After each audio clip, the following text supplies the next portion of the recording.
वक्फ के नाम पर लाखों हेक्टर जमीन पूरे देश में है। वक्फ कानून में बदलाव के बाद अब ये गरीबों से जो लूटा जा रहा है वो बंद होने वाला है। आपने वक्फ कानून बना दिया सिर्फ जमीन हड़पने के लिए। आपने ये नहीं बताने का काम करोगे कि इससे आप किस तरह फायदा पहुंचाओगे। आपने तो ऐसा शो कर दिया कि वक्फ बोर्ड आपसे भी ऊपर था कि प्रधानमंत्री जी कहें कि ये तो अब प्रगति मैदान के ऊपर भी कब्जा, भारत मंडपम पे भी कब्जा कर लेंगे, पार्लियामेंट पे भी कब्जा कर लेंगे। वक्फ संशोधन अधिनियम को लेकर पूरे देश में बवाल मचा हुआ है। पश्चिम बंगाल से हिंसा की तस्वीरें सामने आ रही हैं तो विपक्षी दल भी खुलकर इसका विरोध कर रहे हैं। वहीं आज हिसार के मंच से प्रधानमंत्री नरेंद्र मोदी ने वक्फ अधिनियम का विरोध करने वालों को करारा जवाब दिया है। वक्फ के नाम पर लाखों हेक्टर जमीन पूरे देश में है। इस जमीन, इस प्रॉपर्टी से गरीब का, बेसहारा महिलाओं बच्चों का भला होना चाहिए था। और आज ईमानदारी से उसका उपयोग हुआ होता तो मेरे मुसलमान नौजवानों को साइकिल के पंक्चर बना करके जिंदगी नहीं गुजारनी पड़ती। लेकिन इससे मुट्ठी भर भू माफिया का कोई भला हुआ। पसमानदा मुस्लिम इस समाज को कोई फायदा नहीं हुआ। और ये भूमाफिया किसकी जमीन लूट रहे थे? ये दलित की जमीन लूट रहे थे, पिछड़ों की जमीन लूट रहे थे, आदिवासी की जमीन लूट रहे थे, विधवा महिलाओं की संपत्ति लूट रहे थे। सैकड़ों विधवा मुस्लिम महिलाओं ने भारत सरकार को चिट्ठी लिखी, तब जाके कानून की चर्चा आई है। वक्फ कानून में बदलाव के बाद अब ये गरीबों से जो लूटा जा रहा है वो बंद होने वाला है।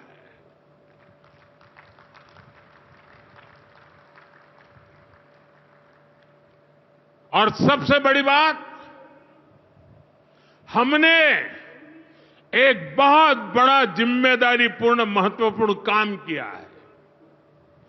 हमने इस वक्फ कानून में एक और प्रावधान किया है। अब नए कानून के तहत, वक्फ के कानून के तहत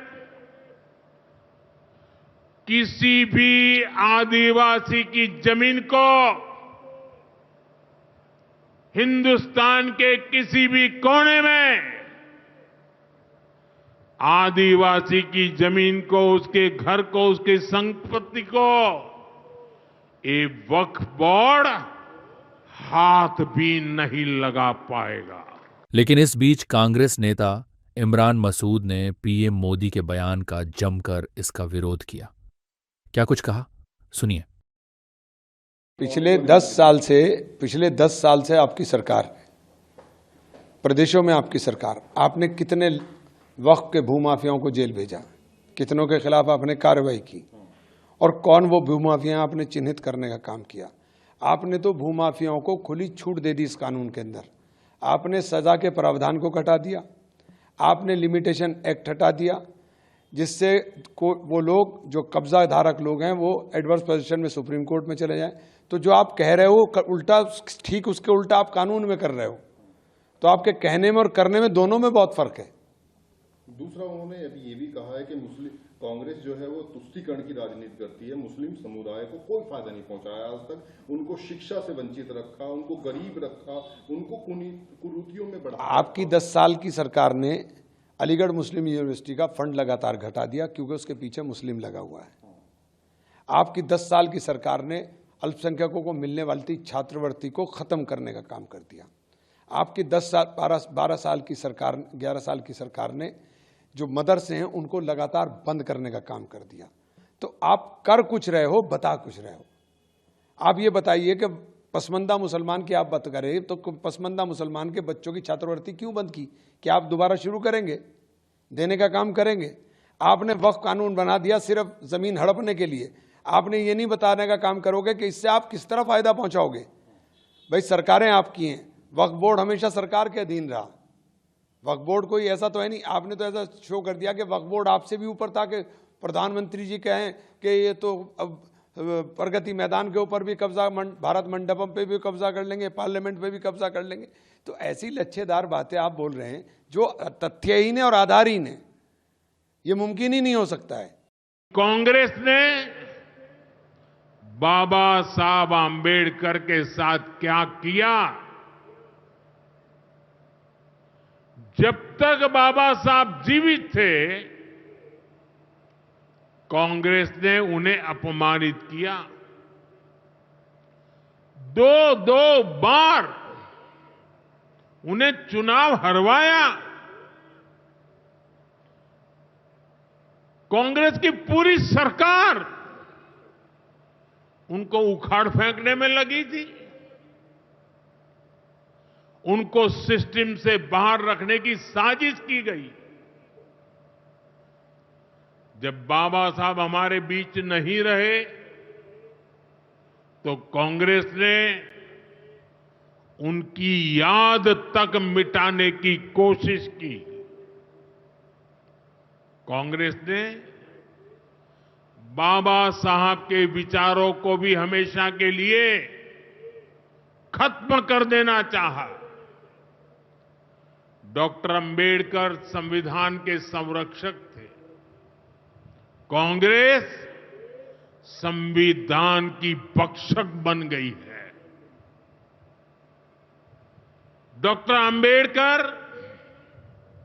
समानता लाना चाहते थे, लेकिन कांग्रेस ने देश में वोट बैंक का वायरस फैला दिया। साथियों, बाबा साहब चाहते थे कि हर गरीब, हर वंचित गरिमा से जी सके, सर ऊंचा करके जिए, वो भी सपने देखें, अपने सपने पूरे कर सके। लेकिन कांग्रेस ने एससी, एसटी, ओबीसी को सेकंड क्लास सिटीजन बना दिया। कांग्रेस के लंबे शासनकाल में कांग्रेस के नेताओं के घर में स्विमिंग पूल तक पानी पहुंच गया, लेकिन गांव में नल से जल नहीं पहुंचा। आजादी के 70 साल बाद भी गांवों में सिर्फ 16% घरों में नल से जल आता था। सोचिए, 100 घर में से 16 घर में। इससे सबसे ज्यादा प्रभावित कौन थे? इससे एससी, एसटी, ओबीसी सबसे ज्यादा प्रभावित थे। अरे उनकी इतनी ही चिंता थी, आज जो गली गली में जाके भाषण झाड़ रहे हैं, अरे कम से कम मेरे एससी, एसटी, ओबीसी भाइयों के घर तक अरे पानी तो पहुंचा देते। वक्फ के नाम पर लाखों हेक्टेयर जमीन पूरे देश में है। इस जमीन, इस प्रॉपर्टी से गरीब का, बेसहारा महिलाओं, बच्चों का भला होना चाहिए था। और आज ईमानदारी से उसका उपयोग हुआ होता तो मेरे मुसलमान नौजवानों को साइकिल के पंक्चर बना करके जिंदगी नहीं गुजारनी पड़ती। लेकिन इससे मुट्ठी भर भू माफिया का कोई भला हुआ। पसमानदा मुस्लिम इस समाज को कोई फायदा नहीं हुआ। और ये भूमाफिया किसकी जमीन लूट रहे थे? ये दलित की जमीन लूट रहे थे, पिछड़ों की जमीन लूट रहे थे, आदिवासी की जमीन लूट रहे थे, विधवा महिलाओं की संपत्ति लूट रहे थे। सैकड़ों विधवा मुस्लिम महिलाओं ने भारत सरकार को चिट्ठी लिखी, तब जाके कानून की चर्चा आई है। वक्फ कानून में बदलाव के बाद अब ये गरीबों से जो लूटा जा रहा है वो बंद होने वाला है।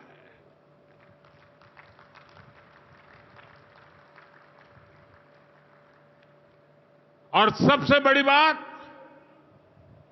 हमने एक बहुत बड़ा जिम्मेदारीपूर्ण महत्वपूर्ण काम किया है। हमने इस वक्फ कानून में एक और प्रावधान किया है। अब नए कानून के तहत, वक्फ के कानून के तहत किसी भी आदिवासी की जमीन को हिंदुस्तान के किसी भी कोने में आदिवासी की जमीन को, उसके घर को, उसकी संपत्ति को ये वक्फ बोर्ड हाथ भी नहीं लगा पाएगा।